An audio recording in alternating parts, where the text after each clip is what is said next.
Primero Tito, ¿no es cierto? Primera de Timoteo y segunda de Timoteo. Estas son las tres cartas llamadas pastorales, o sea, de que están escritas relativas a las situaciones de las iglesias, ¿no es cierto?, donde se requiere determinada disciplina y también conocimientos de la doctrina. Y es importante para este tiempo en el cual nosotros vivimos porque tienen un mensaje de actualidad. Sabemos que vivimos en tiempos cambiantes, muy fuertemente se está notando cambio, no solamente en el aspecto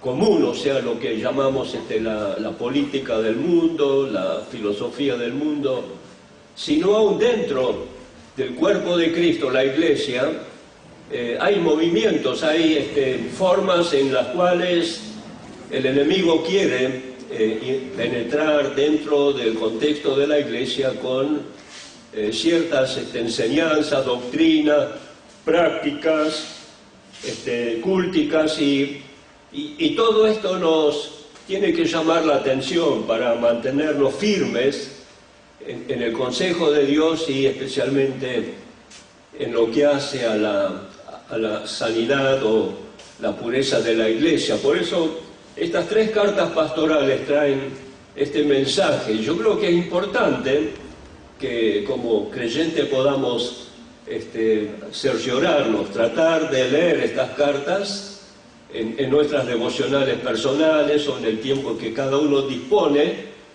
para conocer más la palabra. En este caso, si vamos a seguir estudiando estas tres epístolas, espero que podamos llegar a hacerlo, ¿no es cierto?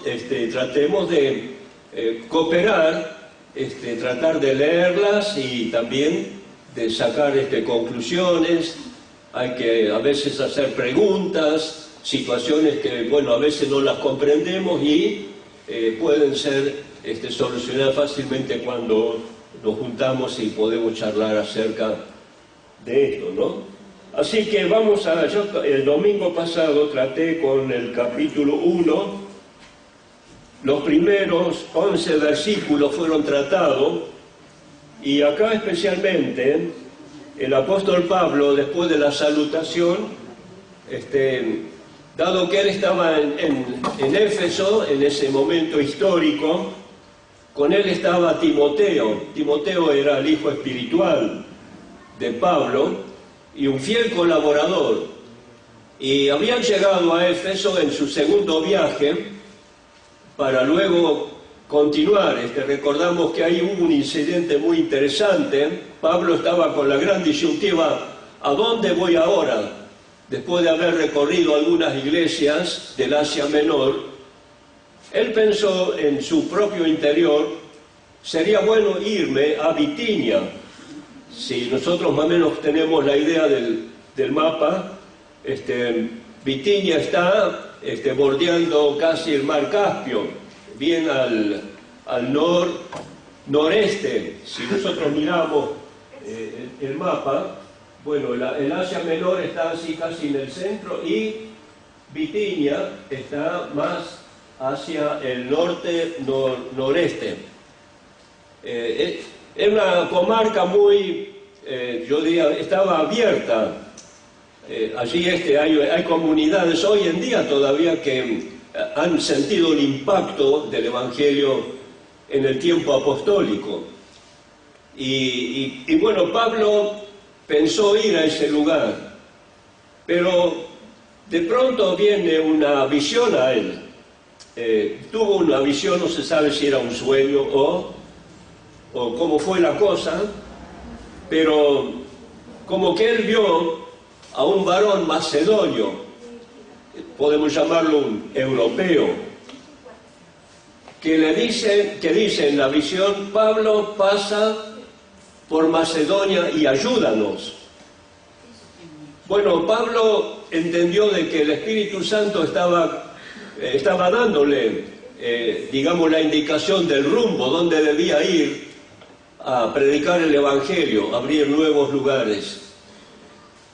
Y bueno, esto lo acepta él como la voluntad de Dios, y mientras tanto le dice a Timoteo que él permanezca en Éfeso, donde Pablo estuvo casi 3 años trabajando, juntamente con Timoteo, y Timoteo era un fiel ayudante, ¿no? Y bueno, Pablo le dice, quédate para que puedas confirmar la fe de los creyentes. Resulta que habían entrado predicadores con mensajes distorsionados, una mezcla de judaísmo, también teorías filosóficas griegas que las mezclaban con el Evangelio, y esto era realmente un drama. Estaba la iglesia queriendo ser trastornada con estas enseñanzas de falsos maestros que se consideraban doctores en la enseñanza de la teología.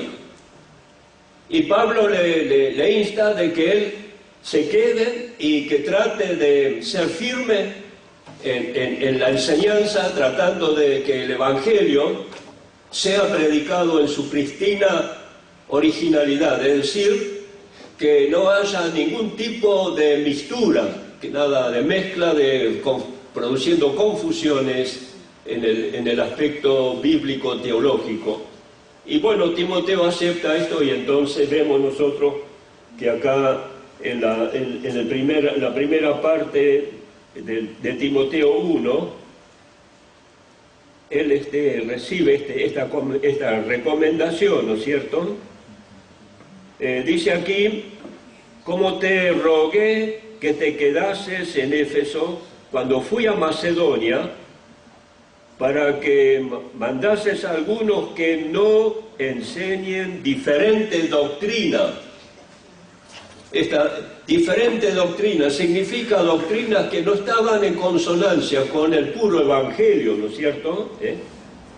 Ni presten atención a fábulas y genealogías interminables que acá acarrean nada más que discusiones y no edifican para nada, digamos así rápidamente. Va a decirle que esto fue encomendado con mucho énfasis a Pablo. Hoy en día, yo creo que el mandato de Dios es para los que dirigen iglesias. En realidad, si analizamos la Escritura y vemos los peligros con los cuales nos enfrentamos en este tiempo, debería existir un fuerte mensaje previniendo acerca de estos peligros. Nosotros sabemos que hoy en día una de las filosofías viene de Grecia, ¿no es cierto? Y también tiene mucho que ver con la carne, es decir, mezclan lo espiritual con lo carnal. Pero la otra doctrina es lo contrario, es volver a la ley de Moisés e implantar práctica dentro del Evangelio. Es decir, de que cosas que quedaron caducas o que ya no tienen vigencia, se le vuelve a dar viabilidad dentro de la práctica evangélica, ¿no es cierto? O sea, de que hay una mezcla de gracia con la ley. Y esto es totalmente, Pablo se ha puesto muy firme con respecto a esto, y le dijo a Timoteo que él use toda firmeza para, digamos, enseñar la verdad evangélica en su plena claridad y verdad. Así que yo creo que esto es muy importante como principio en esta carta paulina, ¿no es cierto? El peligro de encontrarnos en un tiempo donde las diversas doctrinas y filosofía entran o quieren entrar en la iglesia para malograr la verdadera fe de la gracia de Dios. Así que este es un punto que de inmediato Pablo resaltó. Ahora vamos nosotros a la otra parte de este capítulo y leemos a partir del versículo 12 en adelante. ¿Tienen todos Primera de Timoteo? Capítulo 1, hasta el 11 hemos estado estudiando. Y el 11 termina, ¿no?, la sana doctrina, en el verso 10, el final, y según el glorioso evangelio de Dios bendito, que a mí me ha sido encomendado. Pablo pone aquí el énfasis que no nos desviemos de la sana doctrina, ni tampoco del glorioso evangelio del Dios bendito, que a mí me ha sido encomendado. Pablo recibió estas enseñanzas directamente del Señor. Ustedes se acuerdan que Pablo tuvo un encuentro con el Señor en el camino a Damasco, pero el Señor se le apareció varias veces, ¿no es cierto? Por ejemplo, cuando nosotros celebramos la Santa Cena, escuchamos en la introducción lo que yo recibí y os he enseñado, esto haced. Pablo recibió la comisión de enseñar en la iglesia el uso de la Santa Cena periódicamente. Eso quiere decir de que el Señor habló con Pablo varias veces y le dio las instrucciones para que él pudiera afirmar la doctrina para la iglesia. Y esto lo vemos nosotros con esos dos versículos con los cuales termina esta parte. Pero ahora el reverso es afirmar la verdad consistente en la gracia. Y esto está, digamos, expresado aquí en el versículo 12 hasta el final del capítulo. Hacemos bien en leerlo.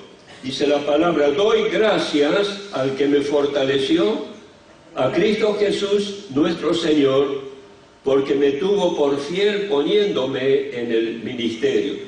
Habiendo yo sido antes blasfemo, perseguidor e injuriador, mas fui recibido a misericordia, porque lo hice por ignorancia en incredulidad. Pero la gracia de nuestro Señor fue más abundante con la fe y el amor que es en Cristo Jesús. Palabra fiel y digna de ser recibida por todos, que Cristo Jesús vino al mundo para salvar a los pecadores, de los cuales yo soy el primero. Pero por esto fui recibido a misericordia, para que Jesucristo mostrase en mí el primero toda su clemencia, para ejemplo de los que habrían de creer en él para vida eterna. Por tanto, al Rey de los siglos, inmortal, invisible, al único y sabio Dios, sea honor y gloria por los siglos de los siglos. Amén. Este mandamiento, hijo Timoteo, te encargo, para que conforme a las profecías que se hicieron acerca de ti, milites por ellas la buena milicia, manteniendo la fe y buena conciencia, desechando la cual naufragaron algunos en la fe, de los cuales son Himeneo y Alejandro, a quienes entregué a Satanás para que aprendan a no blasfemar. Acá hay un versículo resaltante que, digamos, está demostrando que Pablo ahora quiere poner en relieve la pura verdad, o sea, esa pura verdad está contenida en la gracia. La gracia es un vocablo muy amplio en la Biblia, ¿cierto? Gracia comprende todo aquello que tiene que ver con la obra de Cristo, la obra de la justificación, de la santificación y de la glorificación. Es el mensaje céntrico del Evangelio, es la raíz, es la base, ¿no es cierto? Cuando hablamos de gracia, pensamos realmente en el regalo que Dios nos hizo sin que lo mereciéramos. Por eso se llama gracia, don no merecido. ¿no es cierto?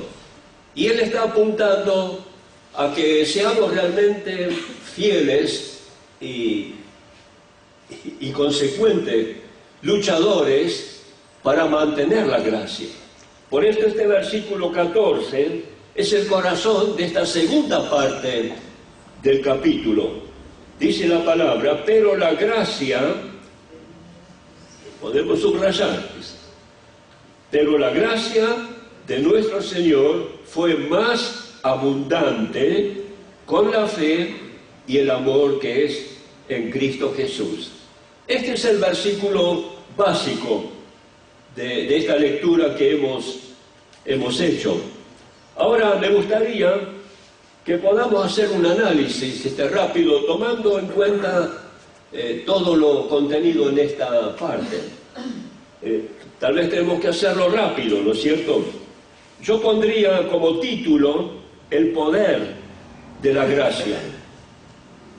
Y más allá de eso, no hay otra cosa que pueda suplantarlo, ¿no es cierto? Por eso hoy en día todo aquel que viene con un evangelio mezclado está queriendo agregar algo a lo que ya es completo, ¿no es cierto? La gracia no tiene necesidad de arreglo alguno, de ningún aditamento, de no guardar nada de la ley como medio de justificación o de querer pretender que con hacerlo estoy mejorando la gracia. La gracia no se puede mejorar. La gracia es gracia. La hemos recibido sin merecer nada y sin querer hacer algo para merecerlo. Entonces, esto es importante. La gracia se recibe como es y se guarda al pie de la letra, tal cual el apóstol Pablo, el que expresamente dice que él recibió del Señor esta palabra acerca del evangelio de la gracia, ¿no es cierto? Entonces, yo diría que nuestro tema es el poder de la gracia, ¿no es cierto? Y no solamente que es una gracia, sino una gracia abundante, como dice aquí el versículo 14. Pero la gracia de nuestro Señor fue más abundante en fe y amor. Es decir, de que supera cualquier pretensión humana. Si yo quiero agregar algo al plan de Dios, el plan de la salvación, la gracia, entonces prácticamente estoy trabajando en un sentido no permitido, ¿no es cierto? Porque la gracia fue suficiente, más que suficiente. Es decir, que llenó todo espacio y no queda nada para agregar, ¿no es cierto? Y pone allí en fe y amor. Es decir, de que en creer lo que realmente Cristo hizo por nosotros y hemos recibido como gracia, ¿no es cierto? Y aparte, dice en amor, porque ¿qué merecíamos nosotros? Juicio, ¿no es cierto? Porque la paga del pecado es muerte, mas la dádiva de Dios es vida eterna en Cristo Jesús, Señor nuestro. Entonces, el amor es parte del plan de Dios, es decir, de que no solamente nos dio fe para poder aferrarnos a la verdad, sino que mostró amor, siendo indigno, Él nos amó para que pudiésemos tener no solamente fe, sino la predisposición de aceptar la gracia y poderla disfrutar sin ningún tipo de merecimiento, ¿no es cierto? Así que notamos en primer lugar que la gracia es abundante. A veces cantamos un himno, Sublime Gracia. Ese himno es tan dulce, tan tremendo, fue cantado por siglos, ¿no es cierto? Viene del siglo XVIII. Sublime Gracia. En algún himnario por ahí lo tenemos, no se ha cantado y se puede cantar todavía. Y es sublime, es grande, es maravilloso, es incomparable la gracia de nuestro Señor Jesucristo, ¿no es cierto? Ahora, Pablo, acá en el versículo 3, fíjense hasta dónde llegó la gracia.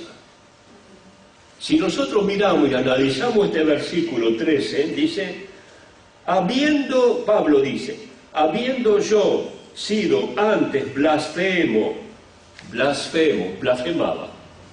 La palabra blasfema aquí significa que él hablaba mal de Dios. ¿Sí? ¿Qué más dice? Perseguidor, persiguió a la iglesia, injuriador, criticaba realmente acerbamente. Dice, mas fui recibido a misericordia porque lo hice por ignorancia en incredulidad. Ahora, Pablo está haciendo una descripción de su carácter, de su personalidad. Y yo creo que cada uno de nosotros, si somos honestos como fue Pablo, un perseguidor de la iglesia, uno que aborrecía a la iglesia, uno que no amaba a Cristo, que lo demostró públicamente y que realmente tuvo este cambio tan magnífico, realmente ahí podemos ver cómo la gracia se superpone a nuestras grandes miserias, nuestra condenación, nuestra ruina. Yo creo que ese es el punto álgido. Cuando uno se mira a sí mismo, y esto es una tarea que nos incumbe hacer no solamente una vez en la vida, sino permanentemente, aún después de haber recibido la gracia. Porque si nosotros la disfrutamos, en esa medida que la disfrutamos, podemos nosotros evaluar la miseria que éramos nosotros antes de conocer esta gracia en Cristo Jesús, ¿no es cierto? Así que no solamente Pablo tuvo esta feliz experiencia de hacer una introspección, ¿no es cierto?, y declararse el más mísero de los pecadores. Él dijo, el primero soy yo, ¿no es cierto? ¿Cuánto más cada uno de nosotros? Y hay como una comparación, las tinieblas y la luz, lo que éramos y lo que somos, por la gracia de Dios, ¿no es cierto? Es muy sencillo.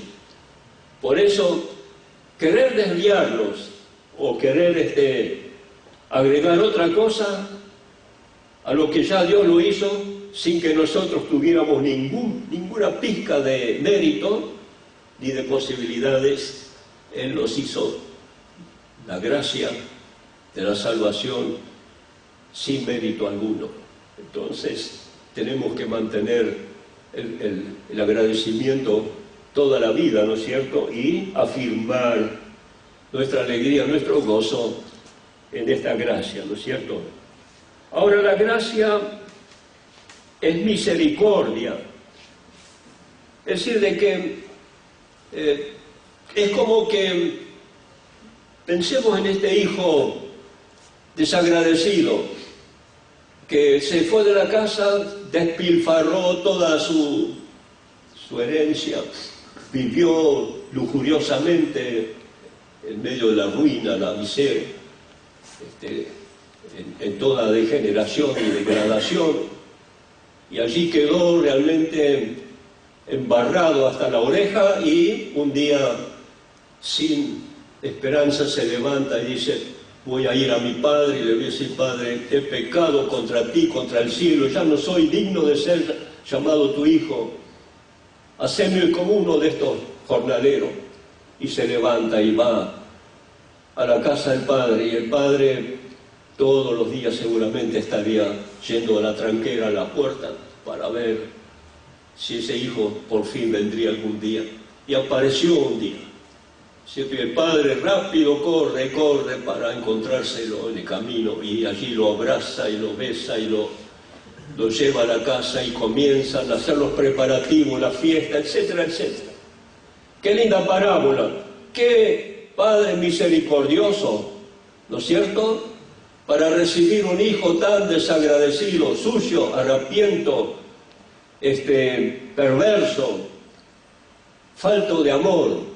Sin embargo, el Padre lo abraza y lo hace hijo. Bueno, es su hijo, la gran fiesta, ¿no es cierto? Esto es, la gracia es misericordia, es ir más allá de nuestra ruina. Dios no tiene problema de ensuciarse las manos, si podemos hablar un poco en términos comprensibles. Él recibe nuestras vidas como estamos, harapientos, sucios, pulgrientos y cuantas cosas más. Dios es tan bueno, ¿no es cierto? Es misericordioso. Así que gracia tiene que ver con misericordia, ¿no es cierto? Acá dice que la gracia es abundante. ¿Por qué? Porque no solamente que hace de que podamos recibir misericordia, sino que Él pone en nosotros fe y el amor de Cristo. ¿Cómo lo hace? Bueno, cada vida es una historia. Dios siempre nos encuentra donde nosotros podemos ser encontrados. Y lo primero que Él hace es poner algo de fe, ¿no es cierto? Eso lo vemos en el caso del pródigo. Yo creo que hay revolcándose en este cielo, cuando Él dice, me voy a levantar, ahí estaba el Espíritu de Dios, poniendo fe. Mi papá tal vez me va a recibir, ¿no es cierto? Pero también es amor, porque Dios te ama. No te quiere ver, no los quiere ver así, ¿no es cierto? Entonces, porque nos ama, Él pone una pizca de fe para que podamos estar abiertos, para que el Señor nos hable y pueda entrar a nosotros para que la gracia tenga su consumación, ¿no es cierto? Qué interesante. Entonces estamos viendo que gracia realmente es tremendo, ¿no es cierto? La gracia convierte del pecador un instrumento útil para Dios. Yo no sé cómo es tu vida, cómo ha sido, pero Dios no quiere que nos revolquemos del cielo, que estemos enajenados, desprovistos de toda posibilidad. Él quiere hacernos útiles. Fuimos creados no por mera creación para llenar la tierra y ser, digamos, bichos, insectos que van a hacer su tiempo, ¿no es cierto? Y después se van a morir y se van al basurero, lo que sea, ¿no es cierto? Somos criaturas formadas por Dios para propósito. El pecado desvirtuó ese propósito, ese plan, lo quiso destruir, como lo hizo con la primera pareja, y lo sigue haciendo, ¿no es cierto?, en el día de hoy, y más que nunca, porque está apurándose, porque le queda poco tiempo, y Dios también está apurando las cosas para poder enlazar a mucha gente, o meter mucha gente en la red, y llevarlos a su reino, ¿no es cierto? Amén. Gloria a Dios. Así que Él pone fe y amor. La gracia es previsora, ¿no es cierto? Hace de que lo que nosotros no podemos, lo provee para que podamos nosotros tomar el paso decisivo, ¿no es cierto? Y entonces Dios nos convierte en algo, como dice aquí en el versículo 12, doy gracias al que me fortaleció, a Cristo Jesús, nuestro Señor, porque me tuvo por fiel poniéndome en el ministerio. Fíjate vos, lo que era este hombre, un perseguidor de la iglesia, y el Señor me tuvo por fiel cuando se arrepintió y cuando creyó Dios puso su sello en él, ¿no es cierto? Y no solamente eso, sino que lo puso en el ministerio. ¿Cuántas personas hoy están en el ministerio habiendo sido quién sabe qué cosa? ¿Cuántos de nosotros éramos casi como el pródigo y estamos sentados en la presencia de Dios como hijos suyos, disfrutando de la gracia infinita del Señor? ¿Sí? Y bueno, y la gracia produce adoración. De repente, Pablo parece como que fue levantado con el Espíritu de Dios al hacerse este autoanálisis, al mirar su vida del pasado y del futuro, del presente y lo que le esperaba, ¿no es cierto? Más cuando el Señor lo llama al ministerio. Yo creo que esta es la palabra que deberíamos nosotros tener como una alabanza, no sé, puede ser al principio, al fin, en el medio de cada oración que hacemos. La gracia nos lleva a ser reconocedores de la obra de Dios, de poder, tal vez no pagarlo con plata, con cosas, podemos ser generosos, sí, podemos ser dispuestos para toda cosa, pero que seamos adoradores, que podamos reconocer que la gracia viene de arriba, del cielo, viene de las manos de este eterno Dios. Cuando Pablo se mira a sí mismo, él prorrumpe aquí de pronto en esta maravillosa alabanza. Tengámoslo como un versículo clave, ¿no? Porque así es Dios. Dice la palabra: por tanto al Rey de los siglos, verso 17, inmortal, invisible, al único y sabio Dios, sea honor y gloria por los siglos de los siglos. Amén. Qué palabras, ¿no? Ahora, si hacemos un análisis de esta alabanza, yo creo que hay mucho que decir, ¿no es cierto? Al Rey de los siglos. Dios es el Rey de los tiempos, de las edades. Dios maneja la historia. Dios tiene el rumbo, tiene el timón del barco. Desde el principio hasta el fin. Bueno, fin, digamos, porque eternidad no es fin. Allí vamos, ¿no es cierto? Pero estamos transitando en los siglos, en el tiempo. Dios ha dado tiempo. Y Pablo lo dijo bien en el aerópago de Atenas, ¿no es cierto? Que Dios se manifestó en la historia para tener el tiempo suficiente y poder hablar con la gente, poderla preparar, poderla aleccionar para que puedan entrar en ese nuevo contexto que es el de la gracia, de la salvación, ¿no es cierto?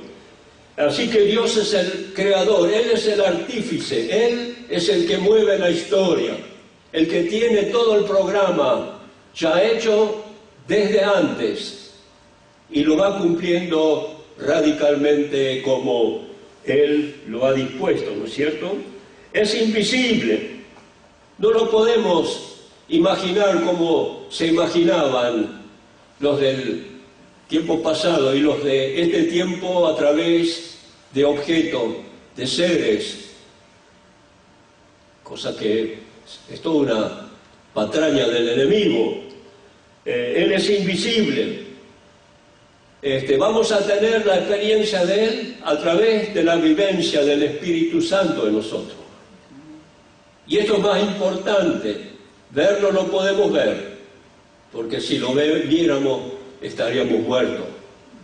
Pero algún día lo vamos a ver. Cuando estemos libres de toda mancha de pecado, ahí lo vamos a ver. Cuando todo haya pasado y todo quede limpio en este universo, entonces vamos a estar cara a cara con Él, como Jesús, su Hijo amado, que tuvo que venir a la tierra, hacerse hombre, y padeció, fue exaltado a la diestra del Padre, y ahora está con el Padre, cara a cara. Así, cuando hablamos de la doctrina de la glorificación, estamos hablando de ese cambio radical que vamos a tener para estar en la misma presencia del Señor, ¿no es cierto? Así que hoy tenemos el testimonio del Espíritu Santo, las arras, las primeras cuotas. Dios está dando más y más para que podamos estar completos y finalmente estar en su presencia. Gloria a Él, ¿no es cierto? Así que vamos a ser adoradores de Él. Hagamos de este cántico nuestro cántico, ¿no es cierto? Bueno, ahora, los versículos 15 al 16, allí tenemos el testimonio de la gracia. La gracia es un mensaje fiel y digno. Vamos a leerlo. Dice el versículo 15, palabra fiel y digna de ser recibida por todos, que Cristo Jesús vino al mundo para salvar a los pecadores, de los cuales yo soy el primero. ¿Qué dice la gracia acerca de sí misma? La gracia dice que es un mensaje fiel y digno de ser recibido por todos.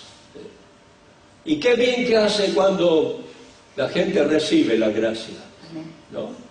Cuando tenemos la dicha de haber podido experimentarla. ¿Y cuánta gente está dudando? ¿Cuánta gente se está yendo por el camino lateral, ¿no es cierto?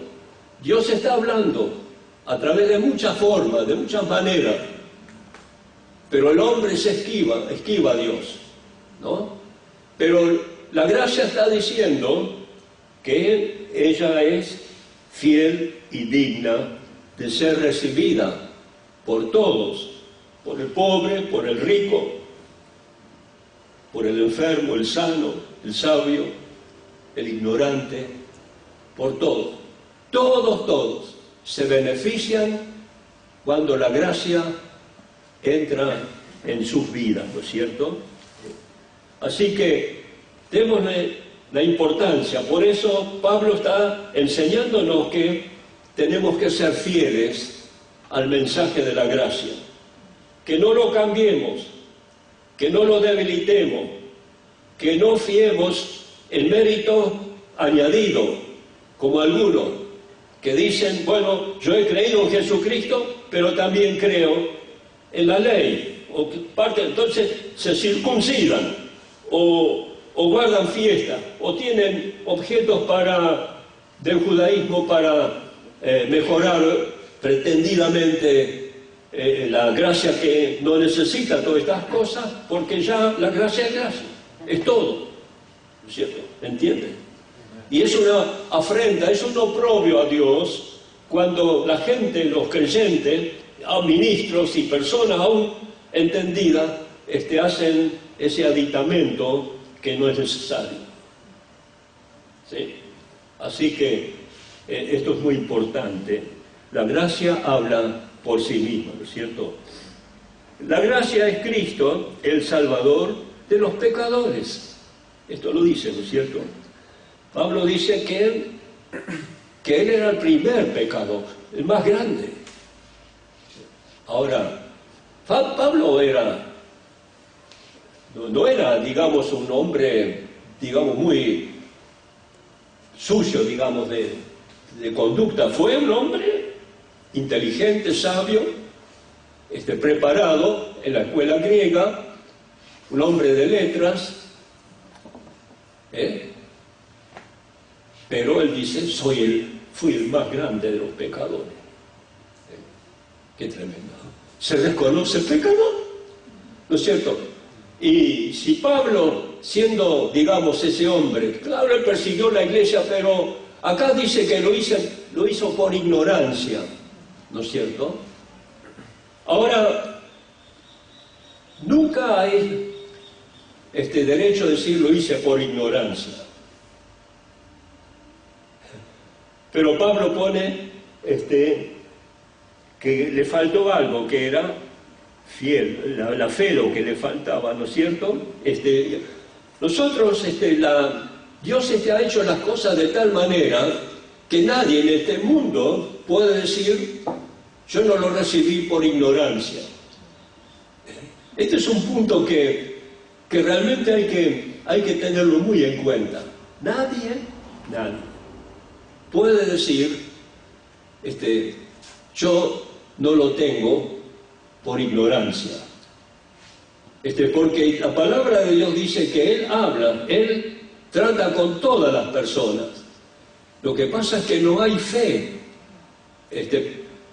Pablo, con todo lo que estaba haciendo, persiguiendo la iglesia y maltratando a los creyentes, contrariando la iglesia que se estaba formando, estaba haciendo un daño grande, ¿no es cierto? ¿Por qué él no averiguó previamente acerca de esta verdad?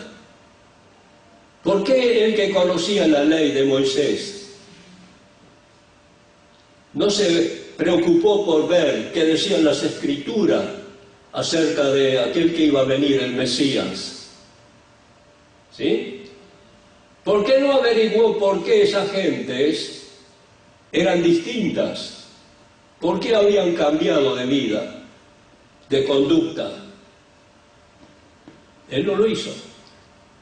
Él debía haber primero averiguado, ¿no es cierto? Haber preguntado. Y entonces tomar las cosas en serio y usar la fe para determinar las cosas en su medida. No lo hizo. Entonces, la palabra allí, en ignorancia, es una cosa que muchas veces la gente utiliza, pero Pablo reconoce que fue la fe y el amor más grande que lo convencieron. Así que habla de la fe y el amor, ¿no? Así que este es el tema. Y él pudo entender eso. Y eso fue el móvil por el cual él acepta la gracia de Jesucristo, ¿no es cierto? Así que esta gracia nos habla de Jesucristo como el Salvador de los pecadores. Él no vino a salvar a los justos, sino a los pecadores. Qué mensaje, ¿no? Y Pablo, al considerarse el primero, no solamente quiere decir, bueno, yo fui el peor de los pecadores. También en esa expresión él quiere decir que así como fue un perseguidor, así fue recibido en misericordia. Es decir, de que es una expresión que pone su realismo ante la luz, la gloria de Dios, pero también reconoce de que la misericordia es la que trató en su vida, ¿no es cierto? Entonces, ¿qué dice? Soy el primer pecador, pero soy el primero en haber recibido la misericordia de Dios. ¿Qué quiso decir con esto? Bueno, que cada persona está en la misma situación, ¿no es cierto? Al final, cada uno es recibido por misericordia, ¿no es cierto? Fui recibido a misericordia, ¿sí? Y acá dice, para ejemplo de los que habrían de creer en Cristo. Habla de clemencia para mostrar, ¿no es cierto?, en Pablo toda la clemencia. Clemencia es misericordia, amor, compasión, ¿no es cierto? Y dice, para ejemplo de los que habrían de creer en Cristo. Es decir, de que Pablo es un ejemplo para cualquier persona, ¿no? Es el modelo, el prototipo. Y seguramente que cuando uno lo prueba, cuando uno ejerce la fe y se dispone a aceptar mediante la fe ese amor, esa gracia, entonces realmente le sucederá como le sucedió al apóstol Pablo. Pero interesante porque dicen, para ejemplo de los que habrían de creer en Cristo, y ponemos para vida eterna, para vida eterna, ¿no es cierto? Así que bueno, yo creo que en esta mañana, hermanos, hemos podido ver en la vida de Pablo la importancia de la gracia. Seamos predicadores de la gracia, seamos también personas que viven la gracia. Ahora la gracia, y con esto terminamos, hace una advertencia, versículos 18 al 20, y con esto concluimos, y esto es para nosotros también, ¿no? Dice la palabra: este mandamiento, hijo Timoteo, te encargo para que conforme a las profecías que se hicieron antes, en cuanto a ti, milites por ellas la buena milicia. Hermanos, todos estamos llamados a militar, a profesar la buena milicia, es decir, trabajar en favor de la gracia, ser militares de la gracia, ¿sí? Y dice, manteniendo la fe y buena conciencia, manteniendo la fe en esta gracia y buena conciencia, que no haya nada que perturbe la legitimidad de esta verdad, ¿no es cierto? Y desechando la cual naufragaron en cuanto a la fe algunos de aquella época de Pablo, la negaron, o decir, la vivieron y después la mezclaron. Y la palabra dice que naufragaron. ¿Qué significa naufragar? Es el barco que se hunde, se termina, pique, chau, ¿no es cierto? Y da testimonio de quiénes eran, y de esto hay miles. Y lamentablemente dentro de las iglesias también hay gente que están en la misma condición, que mezclan la gracia de Dios con otras cosas. Y la Biblia dice que naufragan en la fe. Y acá menciona dos personajes que usted puede seguirlo leyendo la escritura. Dice, Himeneo y Alejandro, a quienes entregué a Satanás para que aprendan a no blasfemar. El hecho de que ellos hablaban con mezcla de cosas, estaban blasfemando, porque querían agregar a lo puro, a lo ya completo, cosas que no tenían sentido. Es como decir, bueno, lo que Dios nos dio la gracia es muy poca cosa. Le podemos añadir esto, aquello, lo de más allá, hacerlo un poquito más cargadito, ¿cierto? Y esto es blasfemar, porque uno está desmereciendo la gracia del Señor. Y la gracia del Señor no se puede desmerecer, porque es el don de Dios, el regalo perfecto que viene empaquetado para que nosotros lo podamos disfrutar. Amén. Así que, hermanos, que Dios nos bendiga. Amén.